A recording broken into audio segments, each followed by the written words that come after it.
Hello, good morning, everyone.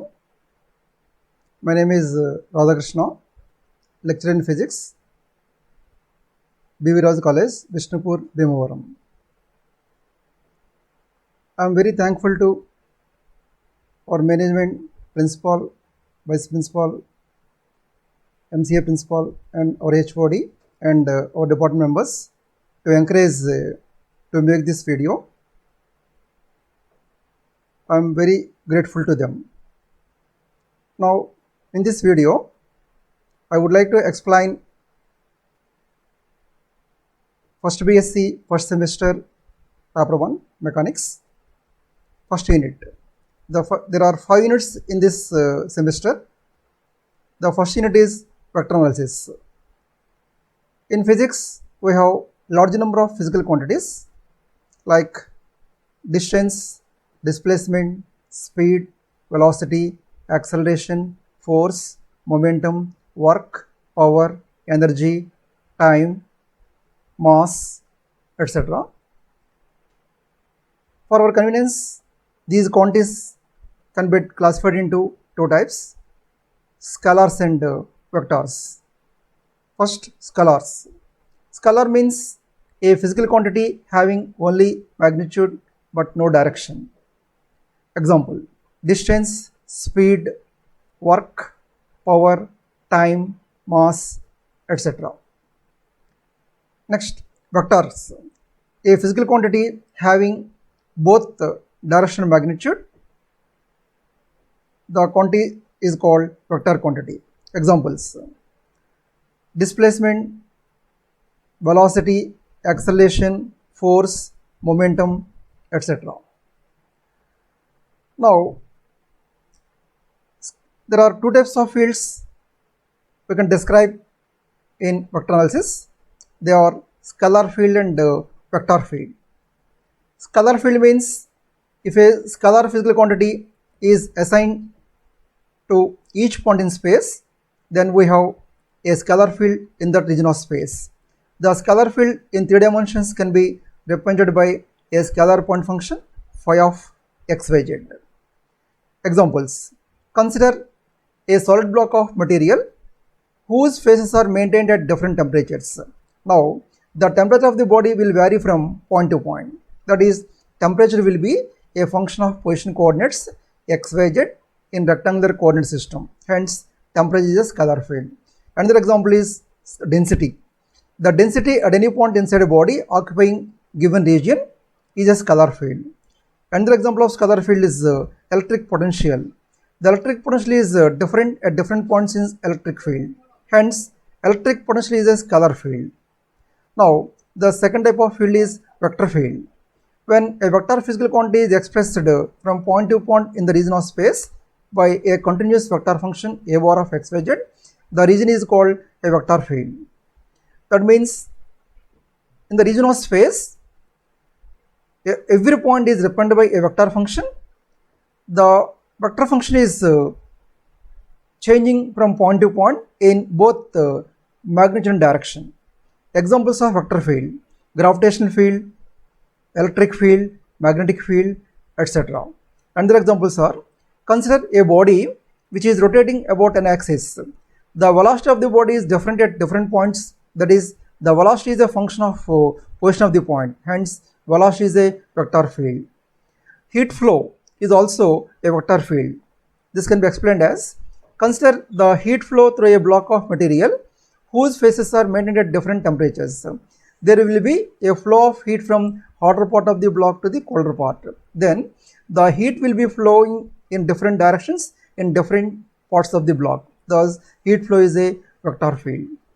The other examples are magnetic field intensity, electric field intensity, gravitational field intensity, or etc. Now, we can convert a scalar field into vector field as vice versa.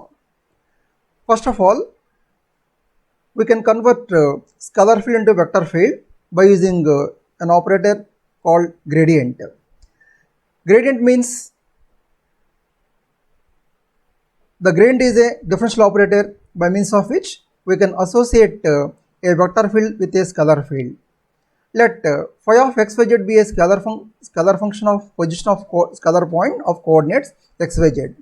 The gradient of scalar function phi is defined as grad phi. Now we can simply, the gradient of phi can be read as grad phi. Grad phi is equal to I bar dou by x, I bar dou phi by dou x plus j bar dou phi by dou y plus k bar dou phi by dou z. That is equal to I bar dou by dou x plus j bar dou by dou y plus k bar dou by dou z of phi. That is equal to del bar phi, where del bar is called vector differential operator. The del bar is also called as nabla.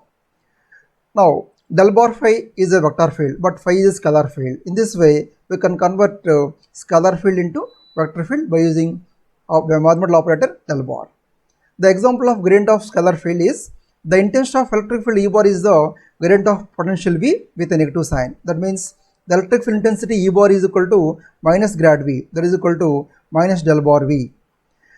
Next, the significance of scalar field, gradient of scalar field is,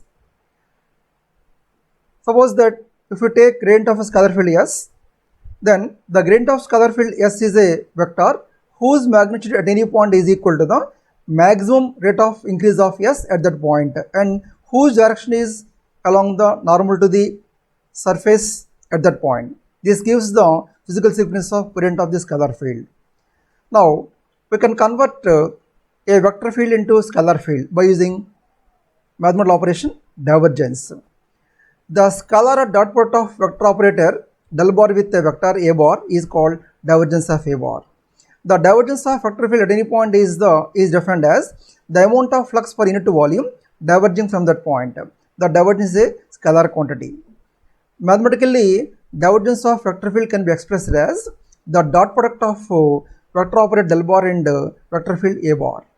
Suppose that a bar be a vector function differentiable at each point xyz in a region of space. Now the divergence of a bar is given by div a bar, that is equal to del bar dot a bar. The vector function a bar can be expressed in terms of I bar j bar k bar as a bar is equal to I bar ax plus j bar ay plus k bar az. Now div a bar is equal to I bar dou bar x plus j bar dou bar dou y plus k bar dou bar az dot I bar ax plus j bar ay plus k bar az. This can be expressed as dou ax by dou x plus dou ay by dou y plus dou az by dou z. This is the expression for divergence of vector field in Cartesian coordinates. Now we can explain the significance of divergence.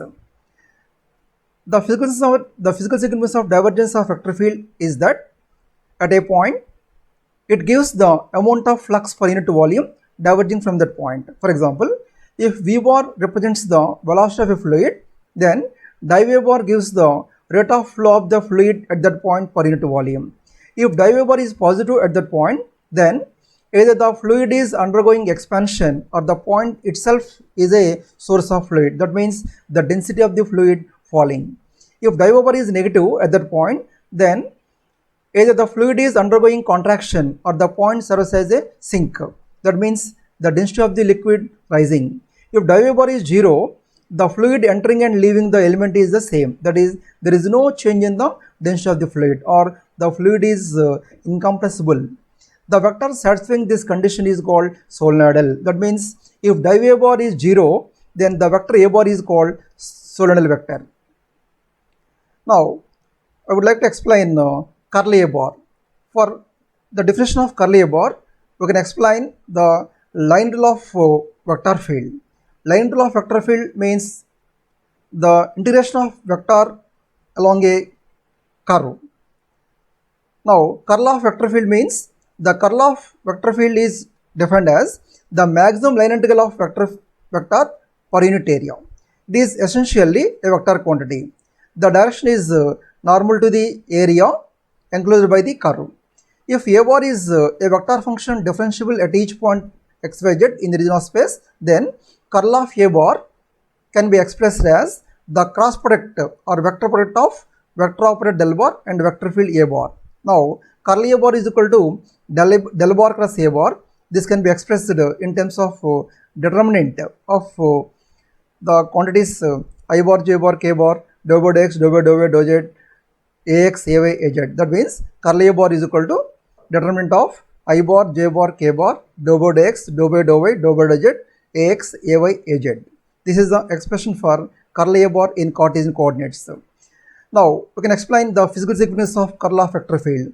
The general meaning of curl is rotation. When curl A bar is 0, it means that there is no rotation is attached with vector A bar. Whereas, if curl A bar is non-zero, it means that the rotation is attached with curl A bar and the vector A bar is called rotational. That means curl A bar is equal to non-zero. That means A bar is irrotational. If curl A bar is a non-zero, it means rotational. If curl A bar is equal to 0, it means non-rotational. The examples of curl of vector field. Curl of velocity vector gives the twice the angular velocity of a rigid body in rotatory motion. That means when a rigid body is in rotatory motion, then curl of its linear velocity at any point gives the twice its angular velocity in magnitude direction. That means curl U bar is equal to 2 omega bar. Another example is the curl of magnetic field is equal represents the current per unit area passing through a conductor. The curl of electric field results that the rate of change of magnetic field is in perpendicular direction. The another example of curl of vector field is the curl of magnetic field gives the flow of electricity.